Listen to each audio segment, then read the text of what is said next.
आंबे खायला कुणाला आवडत नाही. सध्या बाजारात हापूस आंब्यांपासून विविध जातींच्या आंब्यांची चलती आहे. प्रत्येक आंब्याला त्याच्या चवीनुसार दर मिळतो. जाणून घेऊया जगातील सर्वात महागडा आंबा कोणता.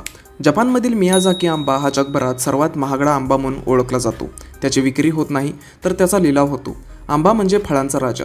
या जपानी राजाची किंमत ऐकून आपल्याला आश्चर्य वाटेल की 2.5 ते 3 लाख रुपये प्रति किलो दराने हा आंबा विकला जातो. मूळचा जपानमधील मियाझाकी शहरातून येणारा हा आंब्यांचा वाण एप्रिल ते ऑगस्टच्या दरम्यान पिकवला जातो. मियाझाकी आंबे पिकत असताना तो लोकांना आश्चर्यचकित करतो. विशेषतः त्याचा रंग सर्वांनाच आश्चर्यचकित करतो. त्याचा रंग जांभळा असतो, तर एकदा ते पूर्णपणे पिकले की तो लाल होतो. एका आंब्याचे वजन साधारण 900 ग्रॅम ते 1 किलो भरते. आंतरराष्ट्रीय बाजारात 2.5 ते 3 लाख रुपये किलोने हा जपानी आंबा विकला जातो. या आंब्याला जपानी भाषेत तैयोनो तामागो म्हणजेच सूर्याचे अंडे म्हणून ओळखले जाते. जपानमध्ये अनेक महागडी फळे पाहायला मिळतात. रुबी रोमन द्राक्षे, युबारी किंग नावाचे टरबूज, डेन्सुके नावाचे कलिंगड, त्यामध्येच या आंब्याचाही समावेश होतो.